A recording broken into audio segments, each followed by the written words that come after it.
No episódio anterior, a gente falou muito sobre travessas e a importância delas. E nesse, a gente vai continuar com as aberturas do tampo e juntar todas as peças para formar o que vocês estão vendo aqui. Uma guitarra acústica com a caixa fechada. Vamos lá?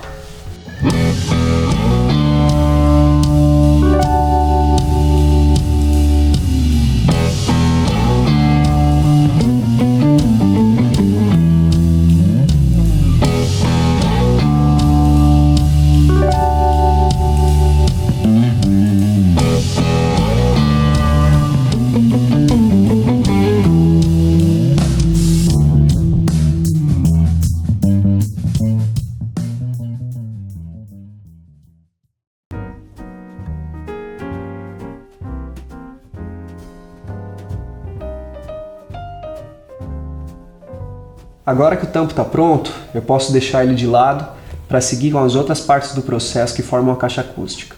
Vocês lembram que lá atrás eu tinha só tirado a minha lateral do dobrador e colocado na minha forma. A forma é aquela peça que segura, que representa o tamanho, né, todo o formato da guitarra. Então as laterais na forma, agora eu preciso fazer um encaixe fino delas. O que é o encaixe fino?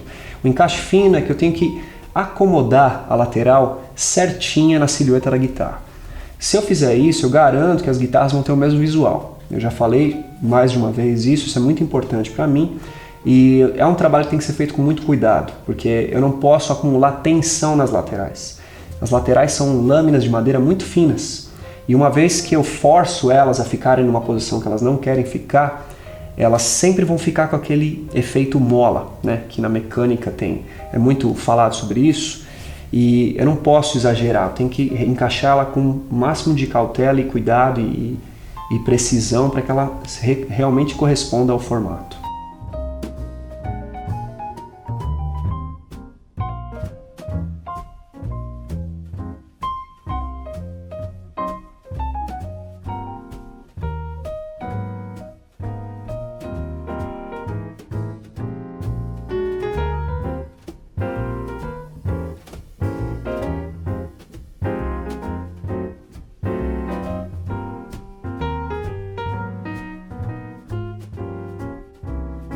Uma vez que eu faço isso, com bastante cuidado, é hora de fazer os blocos. Tanto o bloco da culatra, que é a parte de baixo, onde vai o pino de correia e o cordal, quanto o bloco do braço, que é mais importante ainda, porque ele vai receber toda a tensão uma vez que o braço vai ser encaixado no futuro. É um encaixe delicado, ele precisa ser feito com cuidado, usando máquinas elétricas, lixadeiras e também muito trabalho manual para fazer e várias tentativas e erros. Não tem como fazer isso de primeira.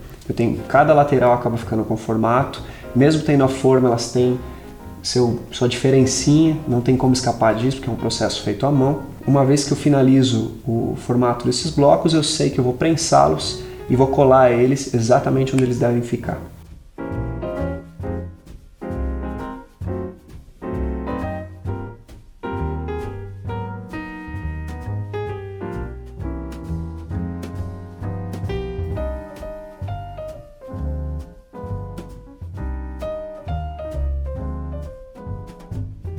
Tanto para o culatra quanto do braço, eu tenho que esperar também a cola curar e seguir em frente. Seguindo em frente com o processo das laterais, eu preciso dar uma lixagem interna nas faixas, porque mesmo sendo uma parte interna do instrumento, ele precisa estar bem acabado. Primeiro para receber a colagem do reem-grosso e segundo para ter uma apresentação visual boa, que também vai receber goma laca, uma camada de proteção interior e vai ficar bonito também. Assim que eu termino a lixagem interna das laterais, eu posso começar o processo de instalação do reem-grosso. E o que é o reem-grosso? O reem-grosso ele é uma estrutura flexível que é instalada na parte interna das laterais. Ela tem a função de alargar a parte que vai receber a colagem tanto do tampo quanto do fundo. A gente tem que imaginar que a lateral nessa etapa é como se fosse um aro de bateria, onde o tampo e o fundo são as peles de ataque e resposta. Você tem que ter uma estrutura lateral rígida para aguentar a tensão das cordas. No caso da Archtop, um jogo de 012, que é um encordoamento padrão no mundo do jazz e da música instrumental, ele soma algo em torno de 65 kg de tensão. Todas as cordas, o total das cordas, equivale ao instrumento segurar em toda a sua estrutura 65 kg em média de tensão das cordas. E é muita coisa. Não é à toa que o instrumento deforma com os anos, porque ele recebe toda essa tensão e ele precisa aliviar isso de alguma forma. Então a gente vê o braço entortando, a gente vê tampos que sofrem deformações, né? Os instrumentos de linha, principalmente, que sofrem muito com a falta de qualidade da mão de obra, né? da manufatura. Mas eu tenho que antever isso no meu processo. Por isso que a lateral é tão importante. Voltando no regrosso, ele vai dar uma estrutura mais rígida para as laterais e ele também vai alargar a superfície de colagem para que eu possa colar meu tampo e meu fundo com mais segurança. Meu sistema de regrosso ele é composto por duas peças, os regrossos que vão seguindo flexíveis na lateral e reforços transversais que cruzam o sentido da faixa. Esses reforços eles garantem uma rigidez superior e também eles evitam rachaduras em climas mais secos, como Brasília, por exemplo, que é extremamente seco.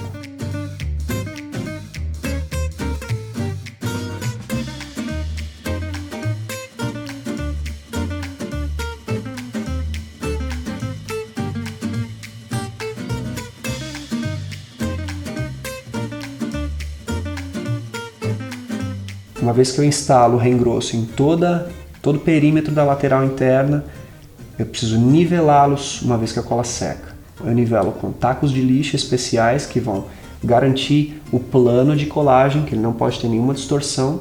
Eu também uso plainas manuais para tirar o excesso dessas peças.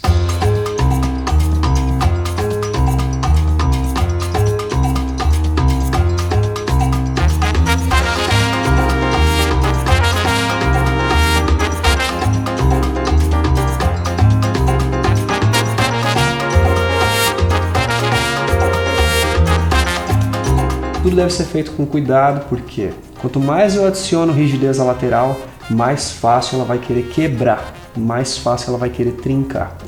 Uma vez que a lateral está solta, sem nenhum tipo de colagem de estrutura, ela ainda pode receber algum tipo de ataque. Mas a partir do momento que eu estruturo ela, eu preciso ter muito cuidado no manuseio das peças.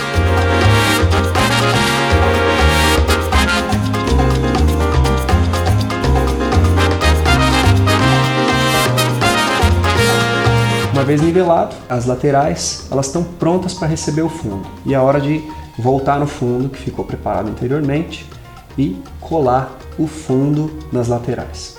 Tem muitos luthiers que colam o tampo primeiro, tem muitos luthiers que colam o fundo primeiro. O meu método eu achei um resultado melhor, onde eu colo o fundo primeiro, porque eu tenho um melhor controle de uma coisa muito importante, que é a colagem. Quando eu colo o fundo primeiro, eu tenho como controlar o excesso de cola que eu vou limpar depois. Então, eu não posso deixar a cola escorrer na lateral. Eu acho que um instrumento feito à mão, a quantidade que eu fabrico, que é muito pouco, e com a tensão que eu coloco, eu não posso deixar marcas de cola. Seriam como rastros de um trabalho mal feito. E eu não tenho como admitir isso no meu processo. Então, eu passo cola generosamente no regrosso, retiro a maior parte dessa cola com cuidado em um pincel e prenso o fundo no lugar, centralizado com a estrutura, não posso colar ele torto, e com um calço especial que distribui também a pressão. Eu não posso forçar demais, que é uma estrutura, apesar de já estar com a lateral inteira estruturada, ainda é frágil. Então tem a pressão certa para ser colado, eu faço a prensagem no fundo, espero o tempo necessário, que normalmente é um dia para a colagem e a cura da cola completa, e posso seguir em frente com o acabamento interno. Antes de eu aplicar a goma laca no interior, eu faço o furo onde vai ser fixado o cordal. Eu faço esse furo agora porque eu consigo controlar como é que ele vai se comportar na parte interna. Então eu limpo, né, eu faço o furo com cuidado, com a broca certa, e consigo limpar para ainda preservar aquele visual perfeito no interior do instrumento.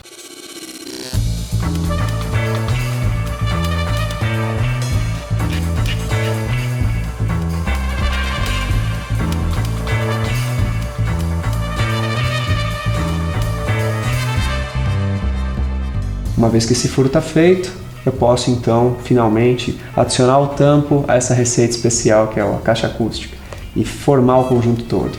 Lembra da goma laca que foi aplicada no tampo? A mesma goma laca com uma diluição especial, é um produto importado da Índia Eu aplico nas faixas, no interior das laterais e no fundo.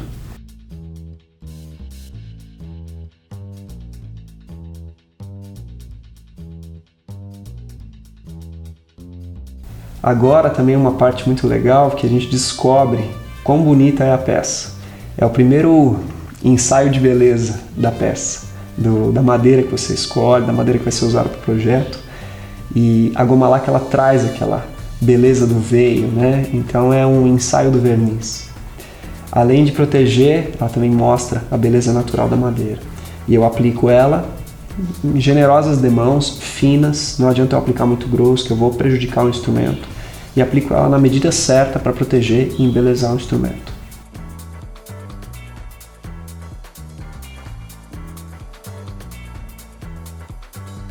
Uma vez que a goma laca está seca, é hora de finalmente adicionar o tampo a essa receita e usar os mesmos calços de prensagem que vão garantir uma distribuição da pressão na superfície toda da lateral. Uma vez que o tampo foi colado, eu não posso apressar esse processo. Eu tenho que fazer tudo em intervalos de tempo necessários para que a cola cure e não abra, né, que seria terrível para esse processo.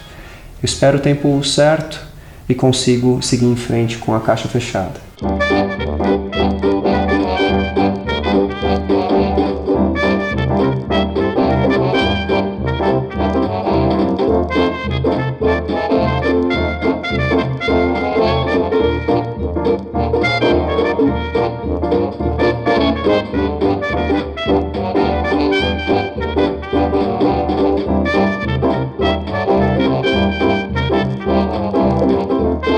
Agora que a caixa acústica está terminada, ela finalmente se parece com uma guitarra, né? E no próximo episódio eu vou começar finalmente a construção do braço. Até mais!